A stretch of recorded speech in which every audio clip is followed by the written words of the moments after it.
सभी को नमस्कार। हमने पिछले 2 सत्र जो थे गीता पर, पहले के सत्र में गीता के ओवरव्यू के ऊपर बात की थी।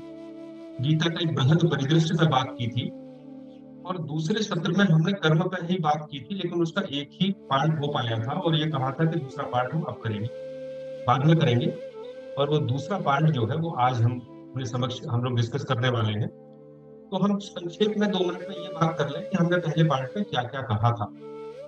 सबसे पहले हमने जो 19 अगस्त को जो उद्बोधन था, उसमें सबसे पहले हमने कर्म के नियमों पर बात की थी और उन नियमों में ये था कि कोई भी एक क्षण मात्र भी बिना कर्म के संसार में नहीं रह सकता।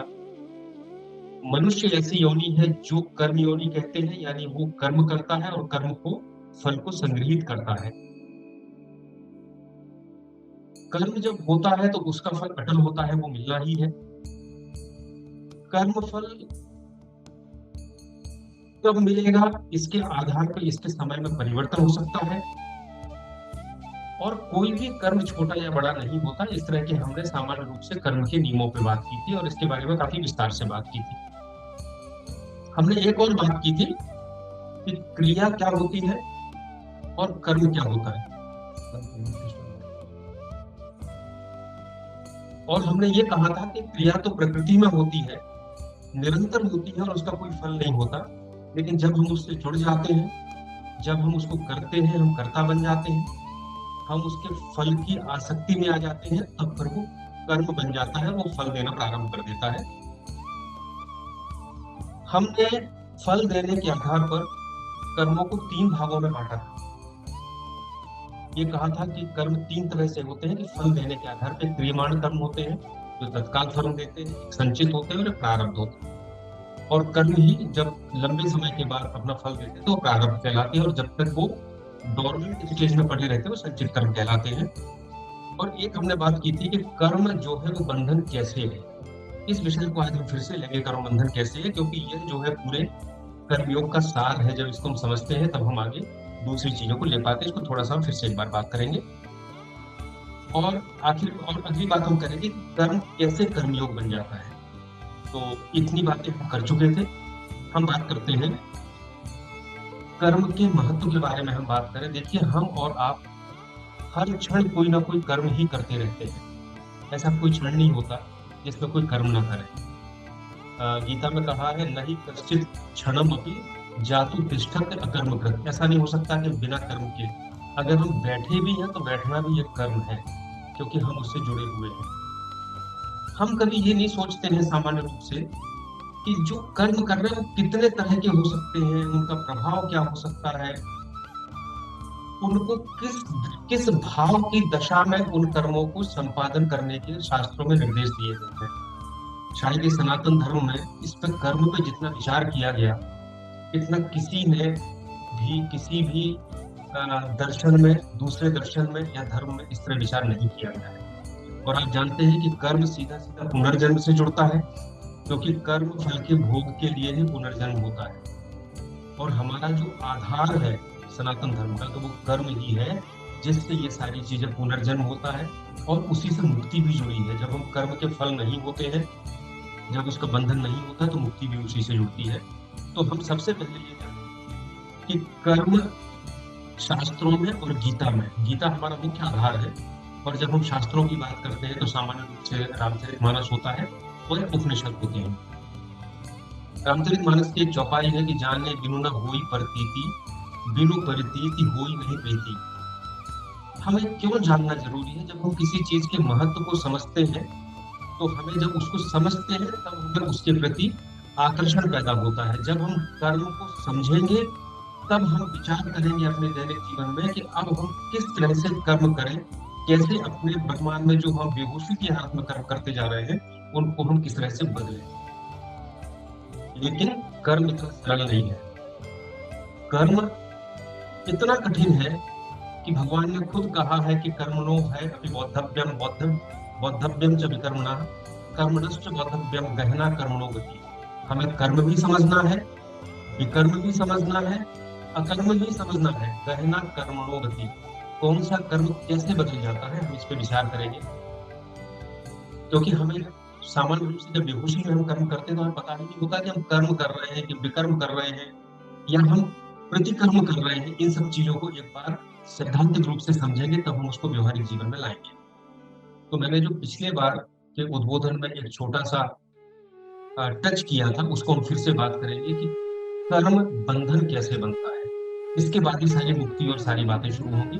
मैं एक बात और आपसे कहूंगा कि सनातन धर्म में केवल परलोक की बात नहीं करते हम इस संसार को भी सुंदर बनाना चाहते हैं और मृत्यु के बाद के संसार को भी सुंदर बनाना चाहते हैं। तो हमारे धर्म की जो परिभाषा होती है वो ही ये कहती है कि जो हमारा यह लोक भी ठीक हो और परलोक भी ठीक हो, अभ्युदय भी और निःश्रेयस भी। तो कर्म की जो मैं बात कर रहा हूँ और जो कर्मयोग है वो केवल मुक्ति के लिए नहीं है, वो इस संसार को सुंदर बनाने के लिए भी। तो हम कर्म की जो बेसिक चीज है वो है कर्म बंधन। कर्म बंधन को हम ऐसे मानते हैं कि बड़े काम की चीज है कर्म, उसके बिना रहा नहीं जा सकता, लेकिन उसमें एक विषदंत है जो बंधन है। इस विषदंत को हम कैसे तोड़ें? तो कर्म बंधन कैसे होता है? आप देखिए, हम वेदांत के अनुसार अपने शरीर को और अपने ब्रह्मांड को समझें। वैसे तो कहते हैं जैसा ब्रह्मांड है वैसा ही शरीर है, उसी का छोटा सा रूप हमारा शरीर है। हमारी 8 तरह की प्रकृति है जिसको हम अपरा प्रकृति कहते हैं, जिससे हमारा शरीर बना है। ये क्या क्या है? भूमि रापो नलो वायु खम मनो बुद्धि च अहंकार इतीयम में भिन्ना प्रकृति अष्टधा। तो पहले तो भूमि रापो नलो वायु तो 5 तत्व हो गए, क्षिति जल पावक गगन समीरा, और मन बुद्धि और अहंकार ये 8 भगवान कहते हैं कि ये जो हमारे शरीर के अंदर है, जिससे शरीर बना है, ये सारा अपरा प्रकृति है। यानी ये वो प्रकृति है जो हम नहीं है, और इसके अंदर जो आत्मा है उसके कारण शरीर चलायमान है, जो चेतना है।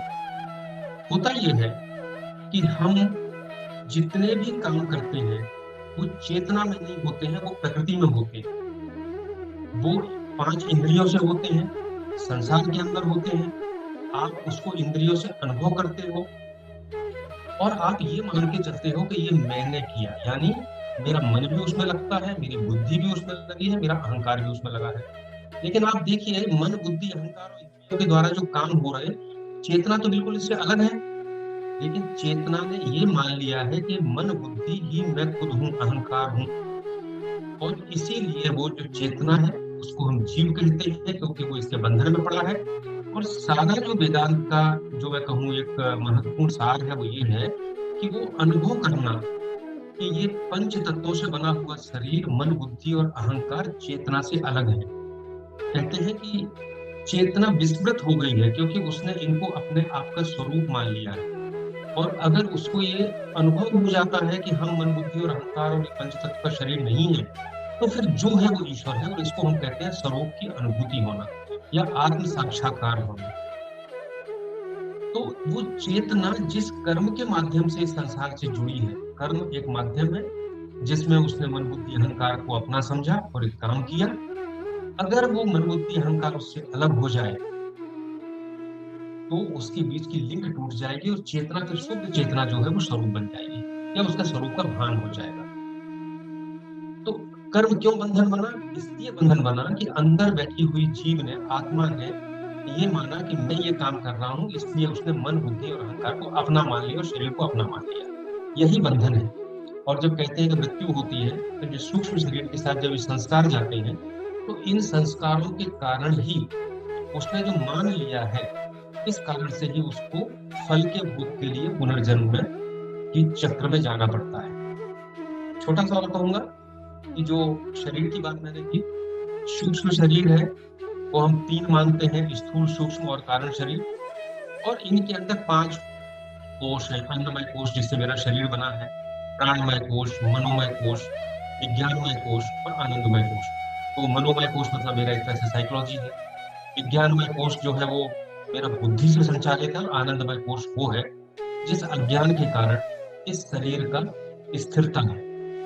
खैर ये अलग बात है, लेकिन मेरा कहने का मतलब ये है कि ये जितने 3 5 कोश और 3 शरीर, ये सारे और मन बुद्धि अहंकार, ये सारे के सारे प्रकृति के अंश हैं, और कर्म के माध्यम से जो आत्मा है उसने इनको अपने आप को मान लिया है। इनको हटाना, इसका अनुभव करना।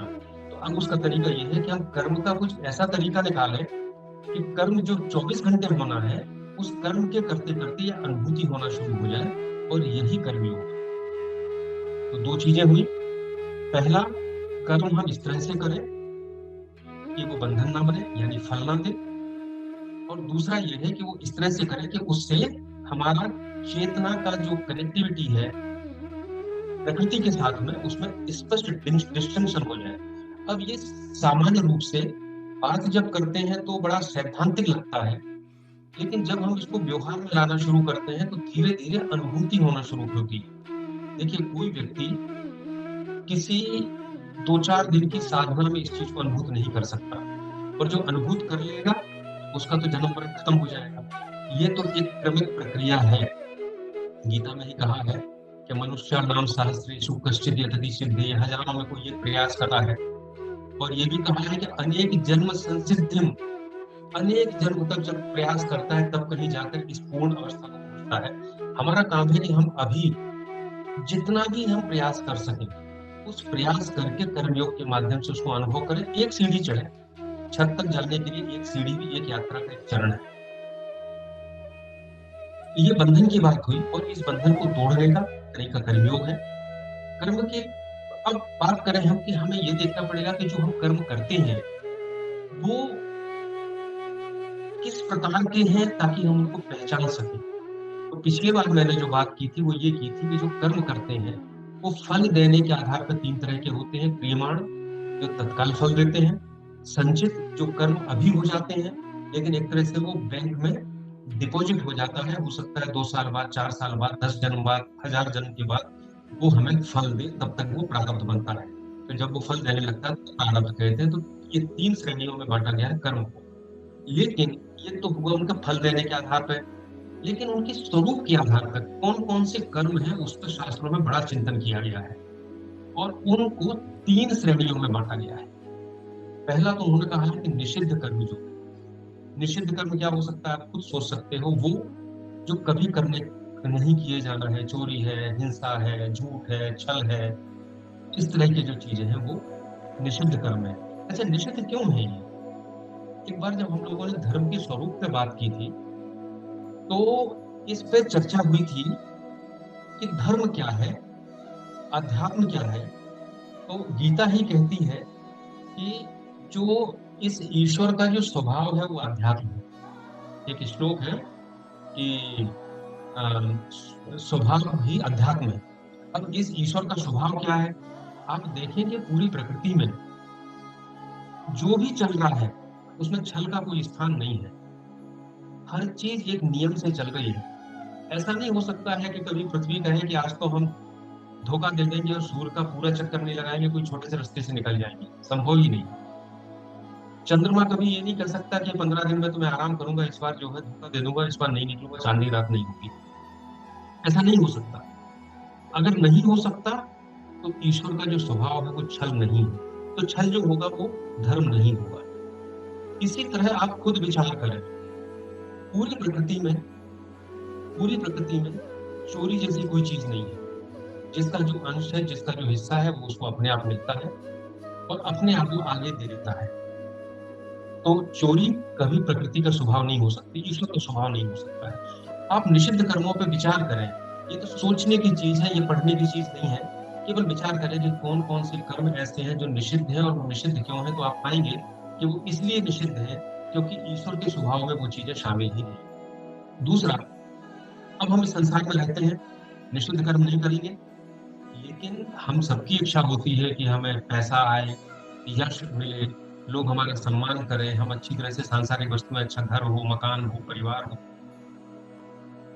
इसके लिए जो काम करते हैं उसके भी शास्त्रों में कहा गया कि कौन कौन से काम होंगे। हम मेहनत करते हैं, एक आशा करते हैं कि हमें इसका फल ये मिलेगा, इनको हम करते हैं।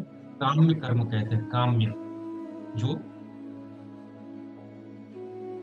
हाँ, काम्य कर्म कहते हैं। और इनको करना या ना करना ये कर्ता की इच्छा पर निर्भर करता है कि हम इसको करना चाहते हैं, नहीं करना चाहते।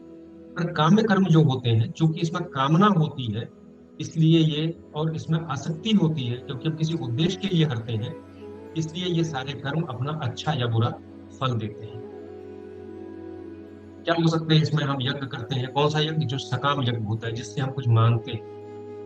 हम तप करते हैं, राक्षसों ने बहुत तप किया, शंकर जी से वरदान लिया, काम कर्म था उनका, कर्म था इसलिए उसका फल मिला, वरदान मिला, और उस वरदान का दुरुपयोग हुआ तो उसका परिणाम भी बुरा मिला उनको।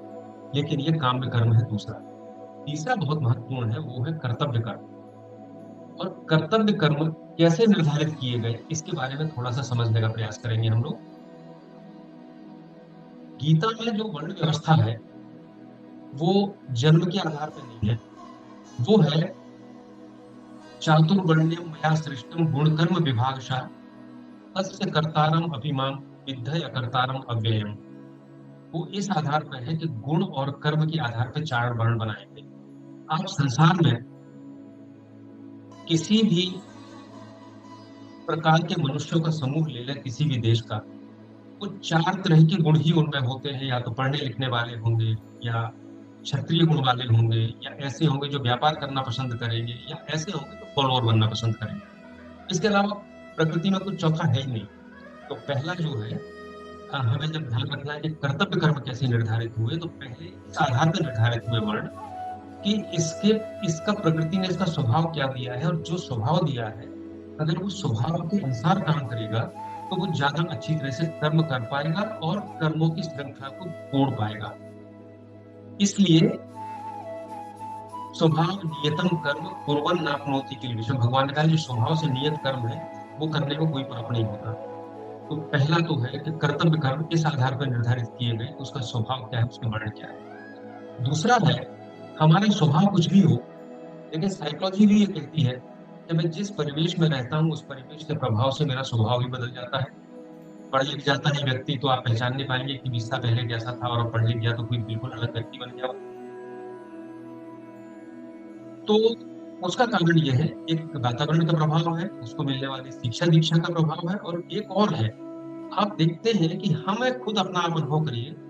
आपको कभी बहुत अच्छा लगता है, कभी आप सतगुण में होते हैं, कभी आपको लगता है खूब काम करूं, आपका रजोगुण प्रबल होता है।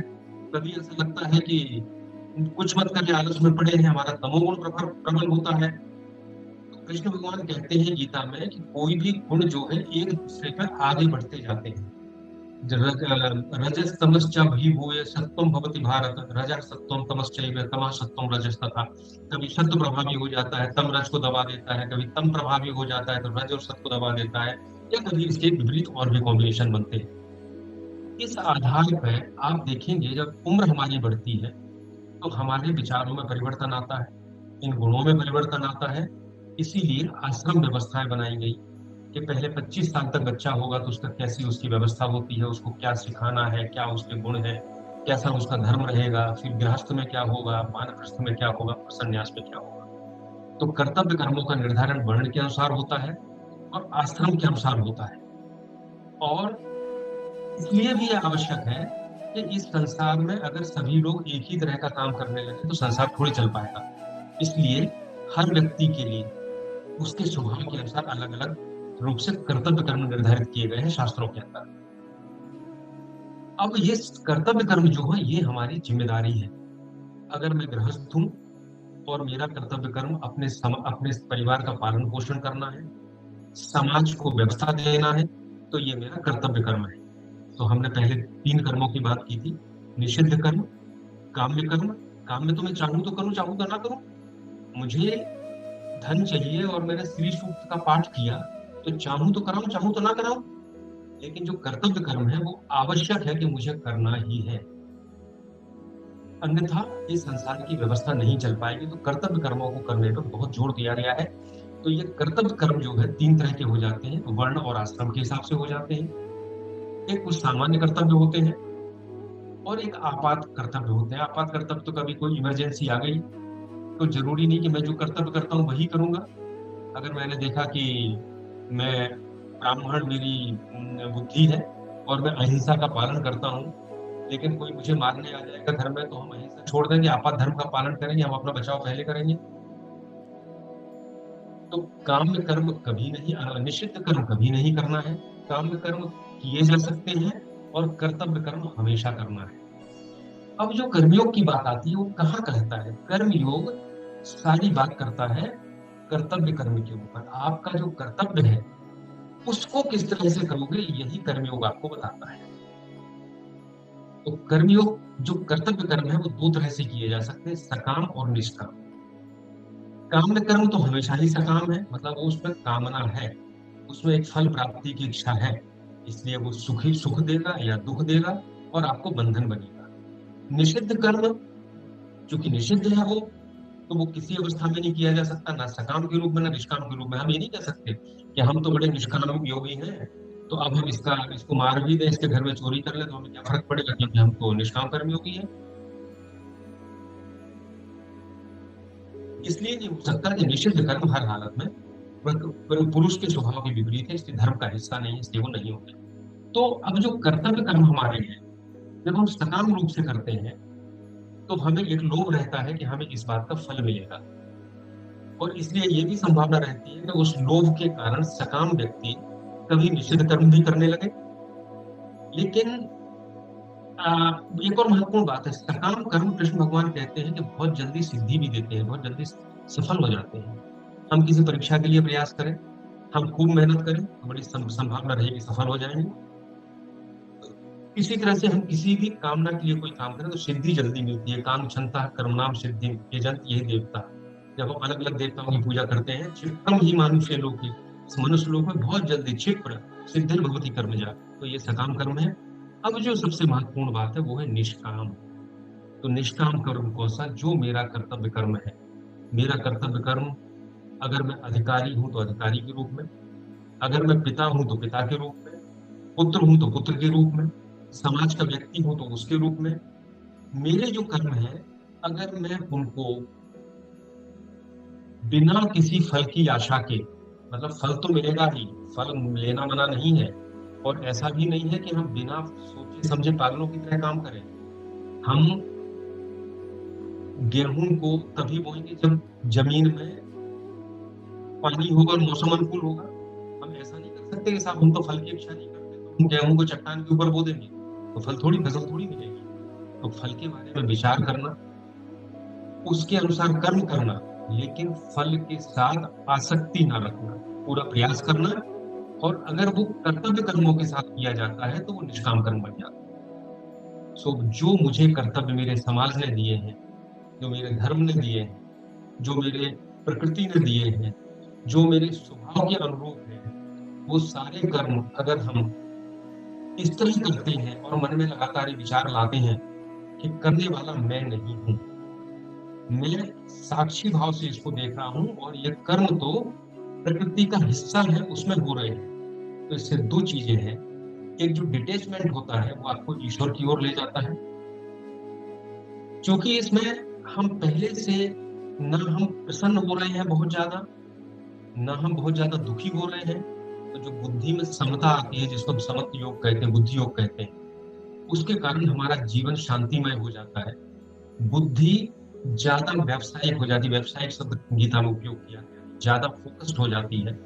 और उसका परिणाम ये होता है कि हमारी जो सांसारिक समृद्धि है, अभ्युदय है, वो भी उसके साथ साथ होता है। अब वो हम एक बात और करेंगे, हमने अभी बात की, हम इसलिए इसको दोहरा रहे ताकि आपको चूंकि ये थोड़ा सा विषय इस तरह है कि कृष्ण भगवान खुद कहते हैं कि आपस में बहुत ज्यादा गुथे हुए हैं। पहले हमने बात की थी फल देने के आधार पर तीन तरह के, फिर हमने कहा कि स्वरूप के आधार पर, फल देने के आधार पर क्रियमाण, संचित और प्रारब्ध। दूसरा हमने कहा स्वरूप के आधार पर निषिद्ध, काम और कर्तव्य। और कर्तव्य कर्मों में हमने कहा सकाम और निष्काम। हमारे देखिए, कर्म वही है, वही सकाम बन जाता है, वही निष्काम, वही सकाम रूप से कर सकते हैं, निष्काम रूप से कर सकते हैं। तो ये कर्म तीन तरह के हो जाते हैं, कर्म, विकर्म और अकर्म। अब ये कैसे होते हैं? भाव के आधार पर होते हैं। हमारे करते समय हमारे मन में जो भाव है, इसके मैं छोटे छोटे कुछ उदाहरण देना चाहूंगा आपको, उसके आधार पर तीन तरह के होते हैं, इसको समझने का हम प्रयास करेंगे। और ये भगवान के दो तीन श्लोक है जो मैं कहूंगा इसमें, चौथे अध्याय के, कि किम कर्मेति कवियो पत्र मोहिता। क्या कर्म है और क्या अकर्म है, इसको बड़े बड़े विद्वान भी मोहित हो जाते हैं, भ्रमित हो जाते हैं। तत्ते कर्म प्रवक्ष्यामि यज्ञात्वा मोक्षसे शुभात्। कर्मणो है बोद्धव्यम, बोद्धव्यम च विकर्मणा, अकर्मणश्च बोद्धव्यम गहना कर्मणो गति। इसलिए हमें कर्म को भी समझना है, विकर्म को भी समझना है, अकर्म को भी समझना है। फिर भगवान कहते हैं बड़ा महत्वपूर्ण है, जिसके ऊपर बहुत बहुत क्लिष्ट माना जाता है इस श्लोक को गीता में। कर्मण न कर्म या पश्चेद अकर्मणि च कर्मया। ऐसा व्यक्ति जो अकर्म में कर्म देखता है और कर्म में अकर्म देखता है, स बुद्धिमान मनुष्य सा युक्ता तत्संकर्म कर। वह बुद्धिमान मनुष्य है। कर्म में अकर्म देखना, अकर्म में कर्म देखना क्यों है? इतना गहराई की जाने की जरूरत नहीं है, लेकिन इसकी जरूरत है कि अगर आपको ये चीज बौद्धिक रूप से समझ में आ गई, तो आपका काम है कि दैनिक जीवन में जो आप कर्म कर रहे हैं, रोज करते हैं, खाना खाते हैं, स्नान करते हैं, ऑफिस जाते हैं, उन कर्मों को गहराई से देखना शुरू करें कि वो कर्म किस दिशा में जा रहा है। तो सबसे पहले कर्म, अकर्म, विकर्म। अच्छा, गीता में एक और है, आप जब पढ़ेंगे, कई शब्दों को कई रूपों में यूज किया है। अकर्म शब्द निकम्मेपन के लिए भी उपयोग हुआ है, जो हमारा बहुत प्रसिद्ध श्लोक है, कर्मण्येवाधिकारस्ते मा फलेषु कदाचन मा कर्मफल हेतुर्भुः माते अकर्मण माते कर्मण। जो वाला इसमें जो अकर्मण शब्द आया है, वो अकर्म के लिए नहीं, बल्कि वो निकम्मेपन के लिए आया है, कि बिना काम के बैठे रहना भी स्वीकार नहीं। तो कर्म हम पहले बात करें, फिर अकर्म करें। अकर्म जो है वो नॉन एक्शन नहीं है, इनएक्शन है, वो अंग्रेजी में अगर देखा जाए। और खाली बैठे रहना, निकम्मापन जो हम कहते हैं, वो नॉन एक्शन है। तो सबसे पहले कर्म, कर्म तो कर्म है। हम जहां भी किसी चीज में कर्ता का भाव होगा और फल की आसक्ति होगी, वो कर्म बन जाएगा। तो सामान्य रूप से हम जितने काम दिन भर करते हैं, सारे कर्म ही करते हैं मुख्य रूप से। और एक छोटी छोटी चीजें गीता में दी गई है, जिनके कारण से हम उसको कैसे हम डिटेचमेंट शुरू करते हैं। जैसे बड़ा प्रसिद्ध वो है कि हम खाना खाते हैं तो भोजन मंत्र है, ब्रह्मार्पणम ब्रह्म हवि ब्रह्माग्नम ब्रह्मणाहुतम ब्रह्मैव गंतव्यम ब्रह्म कर्म समाधिना। हम जो खा रहे हैं, जो हवन कर रहे हैं, हवि जो है वो भी ब्रह्म है, यज्ञ अग्नि भी ब्रह्म है, यज्ञ करने वाला भी ब्रह्म है, पाने वाला भी ब्रह्म है। तो हम जब ये सब तरह के मंत्र पढ़ते हैं भोजन के पहले, तो भोजन करते करते हमारे दिमाग में विचार आता है कि अच्छा, ये सब चीजें क्रियाएं चल रही हैं और मैं इनसे अलग हूँ। तो इस तरह की छोटी छोटी प्रैक्टिकल चीजें गीता के मंत्रों के व्यवहारिक उपयोग किए जाते हैं। तो कर्म तो वो है जो हम हमेशा करते हैं, जिसमें हमारा अटैचमेंट होता है, जिसमें हम फल चाहते हैं। और जब हम इस तरह से डिटेच होना शुरू होते हैं, तो एक साक्षी भाव का जन्म होता है। साक्षी भाव मतलब हमें ऐसा लगता है हम अलग हैं और भोजन करने वाला अलग है। एक बहुत छोटी चीज है, बच्चों में देखना, आपके घर में छोटे बच्चे हैं, बच्चा जब तक 4 साल, 3, साढ़े 3, 4 साल का नहीं हो जाता, जब वो 2 साल से बोलना शुरू करता है, तो वो कभी अपने आप को अपने नाम के साथ नहीं बोलता। जैसे आप कहोगे, तो वो ये नहीं कहेगा मैंने खाना खा लिया, वो कहेगा हमेशा पप्पू होगा तो पप्पू ने खाना खा लिया, पप्पू को भूख लगी है, मुन्ना को नींद आ रही है। आप किसी भी बच्चे को देख लेना, ये बच्चा केवल ऐसे ही बोलेगा। उसका पप्पू नाम होगा तो ये नहीं कहेगा मुझे नींद आ रही है, पप्पू को नींद आ रही है। क्योंकि उस समय तक जो भी जीवात्मा उसके शरीर में थी, उसने अपना तारतम्य अपने शरीर से बहुत अच्छी तरह नहीं बनाया था। तो वो उस अवस्था में ये समझता है कि मैं अलग हूँ और शरीर का नाम जो पप्पू मुन्ना है, ये अलग है। उस तरह से बच्चा बोलता है। और कभी इसको देख लो, इस तरह के छोटे छोटे जो प्रयोग आप करते हैं ना, उससे आपको सिद्धांत समझ में आना शुरू होते हैं। हम बात करते हैं, एक राम थे, बहुत बड़े महर्षि थे, अमेरिका में बहुत उनके प्रवचन वगैरह होते थे। उन्होंने कहा, किसी ने उनके ऊपर व्यंग्य किया, किसी ने उनको गाली दी, तो हंसते हुए आ गए, बोले वो तो राम को गाली दे रहा था, मुझे क्या लेना देना। तो जब मैं ये बात करते हैं तो हमें लगता है अच्छा, वो तो चलो परमहंस सन्यासी थे, इसलिए उन्होंने ऐसी बात करी, हम तो गृहस्थ हैं, हम तो सामान्य व्यक्ति हैं। पर आप जब बच्चों को देखेंगे तो आप पाएंगे कि हाँ यार, बच्चा भी इसी भाषा में बोलता है। इसका मतलब वो उससे डिटैच है। तो सबसे पहले वो कर्म जिसमें हम अटैच हैं। लेकिन कर्म में जब साक्षी भाव पैदा करते हैं हम, तो हमारा डिटैचमेंट शुरू हो जाता है। अब विकर्म क्या होता है? कर्म हो गया, अब विकर्म। विकर्म का मतलब निषिद्ध कर्म नहीं है। निषिद्ध कर्म तो पहले ही हमने मना कर दिया कि नहीं करोगे। विकर्म का मतलब है कि ऐसा काम जो दिखे तो कि हम कर्म कर रहे हैं लेकिन वास्तव में उसके विपरीत जाए।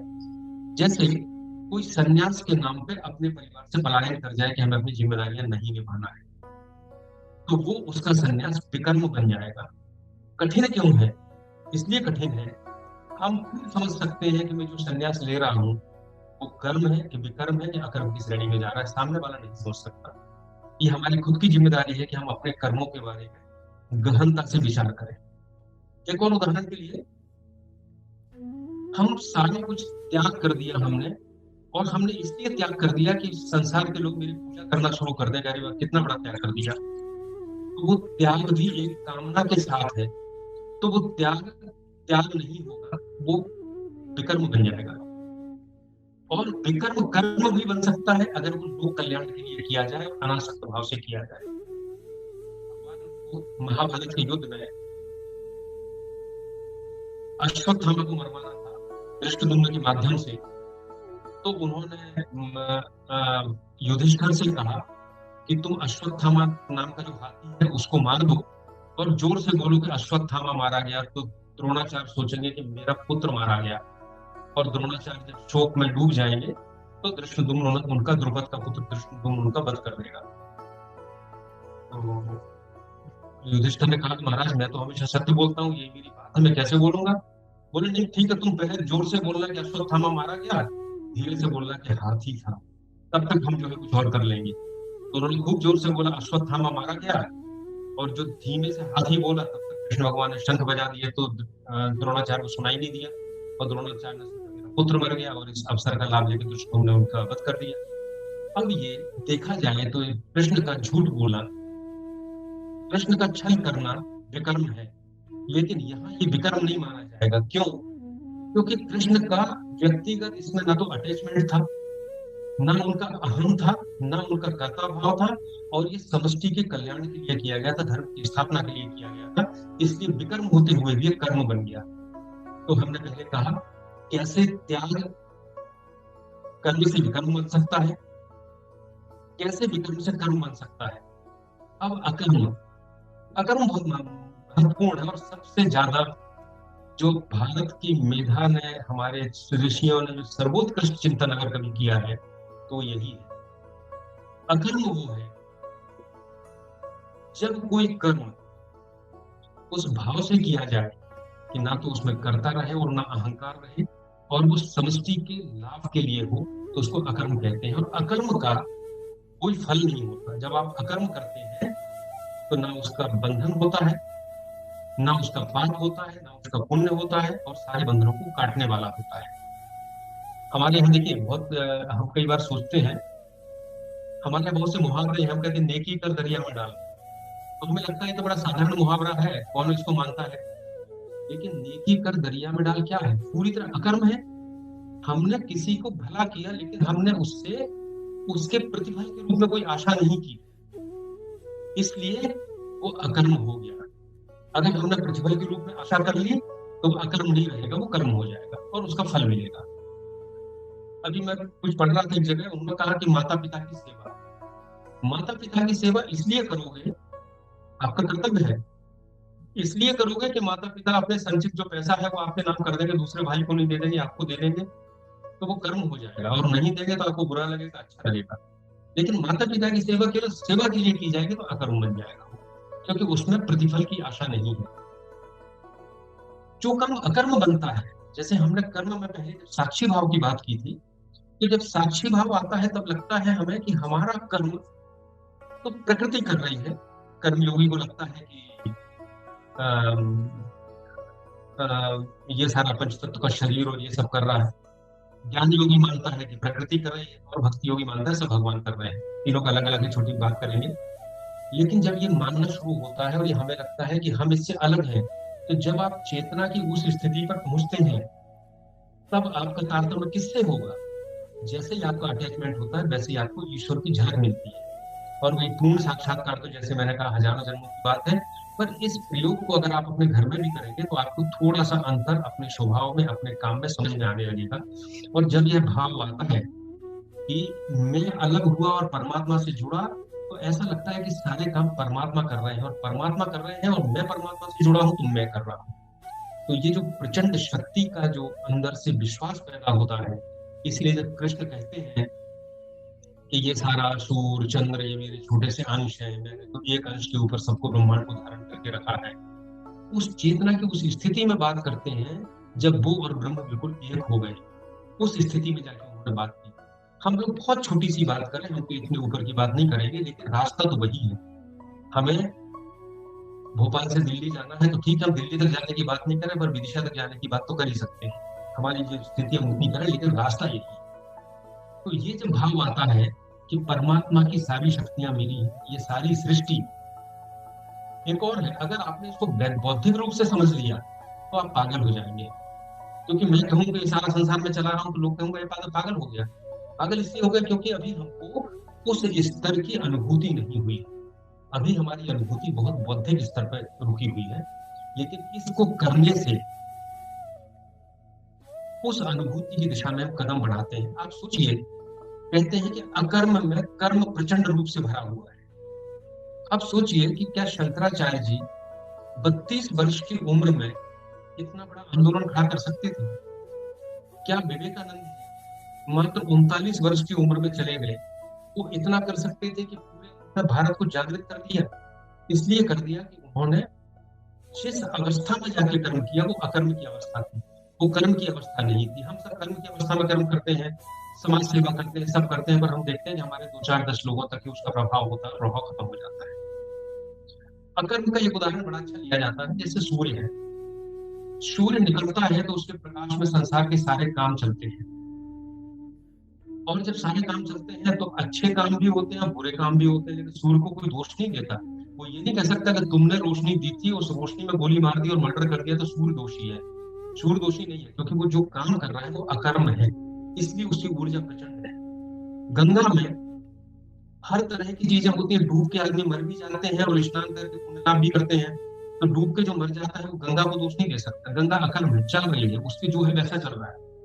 तो इस तरह से कर्म और अकर्म की बात है। लेकिन एक चीज और महत्वपूर्ण है, ऐसा हम नहीं कह सकते, भगवान कहते हैं कि हम कोई कर्म आरंभ ना करें और हम सोचें कि हम अकर्म निष्कर्म की स्थिति में पहुंच जाएंगे।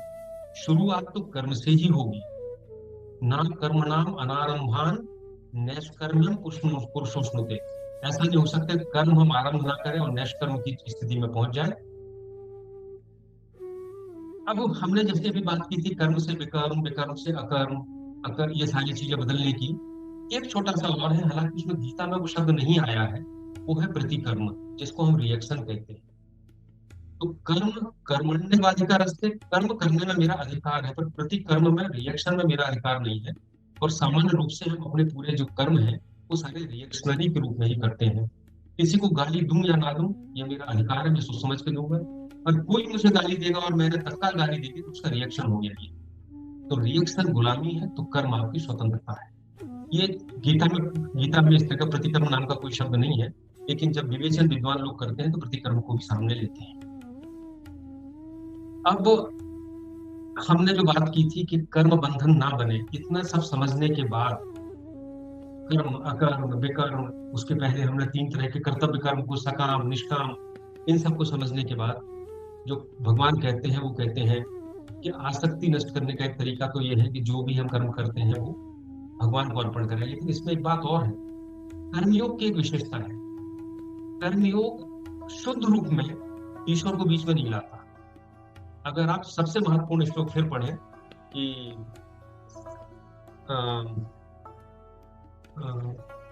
कर्मण्येवाधिकारस्ते मा फलेषु कदाचन मा फल कर्म हेतु माते संगोष्ठ कर्मणि, अगर इस श्लोक को आप पढ़ें तो इसमें ईश्वर कहीं नहीं आया। सीधा सीधा है कि आपका कर्म में आपका अधिकार है, फल में अधिकार नहीं है।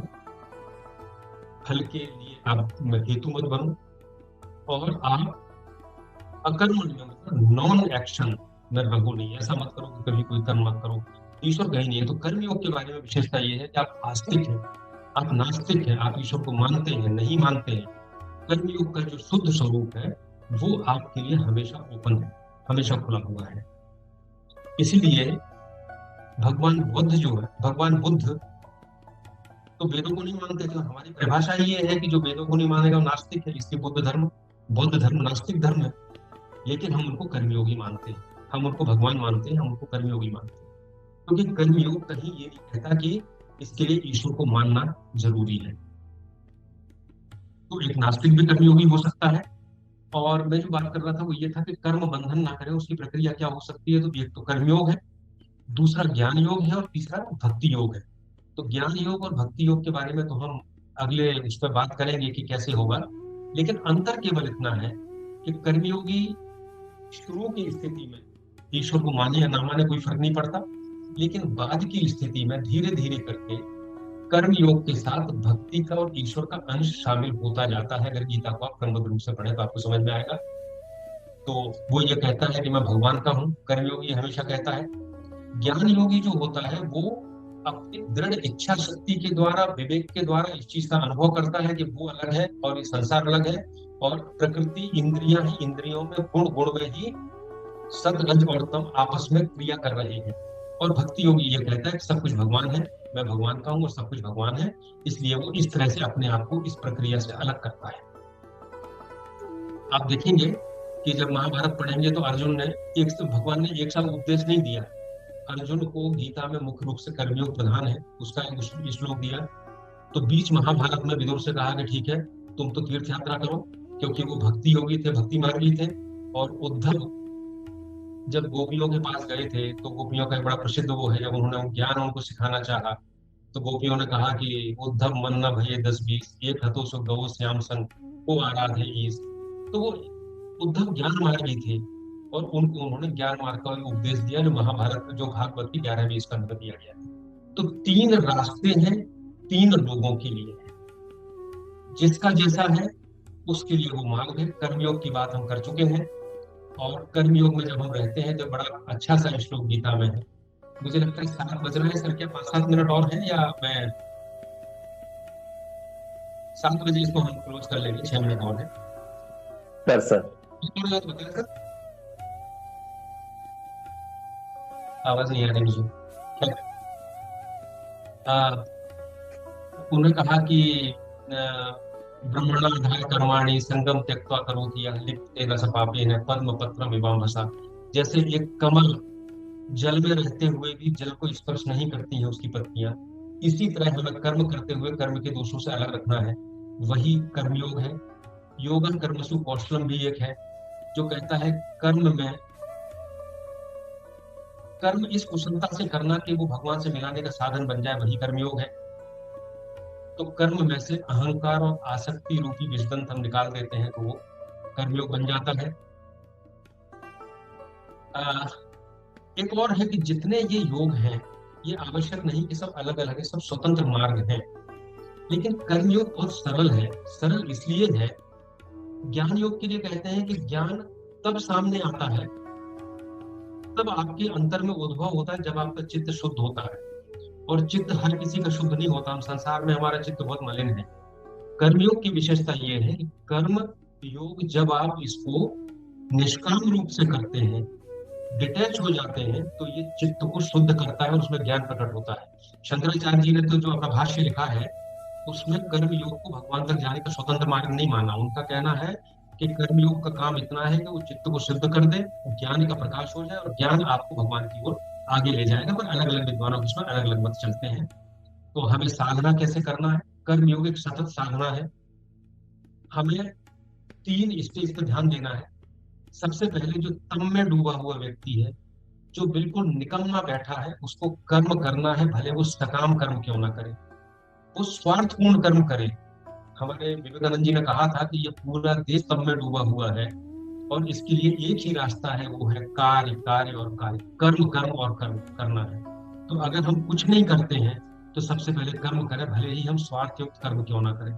जब स्वार्थयुक्त करेंगे, सकाम कर्म करेंगे, तब हमारी अगली स्टेज आएगी कि हम अब उन कर्मों के बीच में निष्काम करने के बारे में सोचें।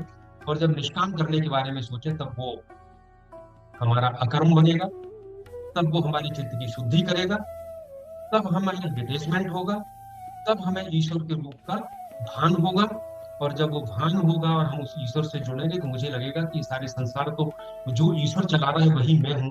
तो मेरी शक्ति भी उतनी ही प्रचंड हो जाएगी जो कभी शंकराचार्य जी और विवेकानंद जी की हुई।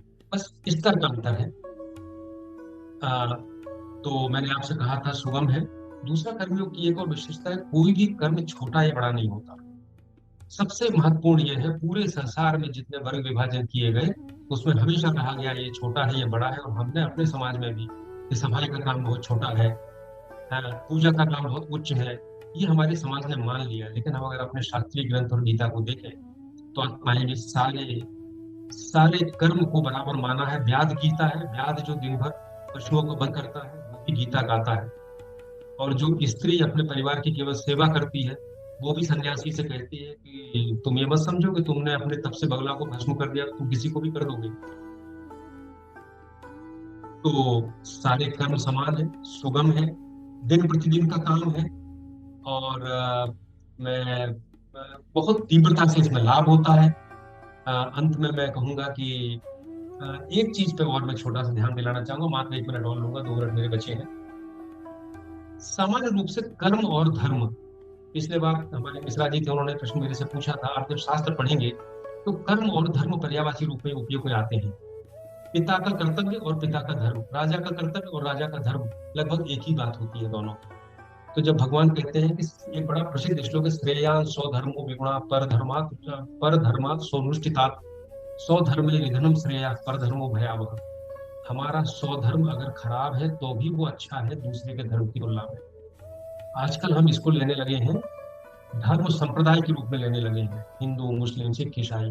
लेकिन जब कृष्ण भगवान ने ये बात कही थी तो ना तो उस समय सिख थे, ना हिंदू, ना मुसलमान थे, ना ईसाई थे। तो जो ये श्रेयान स्वधर्मो विगुणा, ये स्वधर्म क्या है? ये स्वधर्म वही है जो हम कर्तव्य कर्म की बात करके आए। और वो कर्तव्य कर्म कैसे निर्धारित हुए हैं? वो आपके वर्ण व्यवस्था के आधार पर हुए हैं, जो जन्म के आधार पर है, आपके स्वभाव पे आधार है, और आपके आश्रम व्यवस्था के ऊपर आधारित है। और बड़ी मजेदार बात है, गीता में यही श्लोक ऐसा है जिसकी पहली लाइन तो एक सी है लेकिन दूसरी लाइन बदल गई है। श्रेयान स्वधर्मो विगुणा पर धर्मात् स्वनुष्ठिता स्वधर्मे निधनम श्रेया पर धर्मो भयावह। यही श्लोक फिर 18वें अध्याय में आ गया और दूसरी लाइन बदल गई। उसमें ये नहीं कहा स्वधर्म निधनम श्रेया, उसमें कहा स्वभाव नियतम कर्म कुर्वन् नाप्नोति किल्बिषम्। श्रेयान स्वधर्मो विगुणा पर धर्मात् स्वनुष्ठिता स्वभाव नियतम कर्म कुर्वन् नाप्नोति किल्बिषम्। अगर आप अपने स्वभाव से नियत कर्म करते हैं आपको पाप नहीं पड़ता। तो कर्मयोग की जो बात है, कर्म के जो सिद्धांत है, वो बहुत संक्षिप्त रूप में आप देखेंगे गीता के 700 श्लोक में। मुझे लगता है करीब 350 से ज्यादा श्लोक है जो कर्म के बारे में ही बात करते हैं। अलग अलग तरह से भगवान ने अलग अलग डायमेंशन से उसको समझाने का प्रयास किया है। एक बताया है कैसे कर्म में भक्ति मिलती जाती है तो अगली स्टेज आती है, इतना समय हमारे पास नहीं है। तो मुझे लगता है कि इतना कर्म के बारे में जो स्वाभाविक जो कुछ आधारभूत चीजें हैं वो मैंने बताने का प्रयास किया है। आपके जो प्रश्न होंगे मैं प्रयास करूंगा, आवश्यक नहीं आप मेरे उत्तर से संतुष्ट हो, आप अपना उत्तर स्वयं खोजें, गीता पढ़ें, आपको और अच्छा उत्तर भी प्राप्त हो सकता है। सभी को बहुत बहुत धन्यवाद। नमस्कार।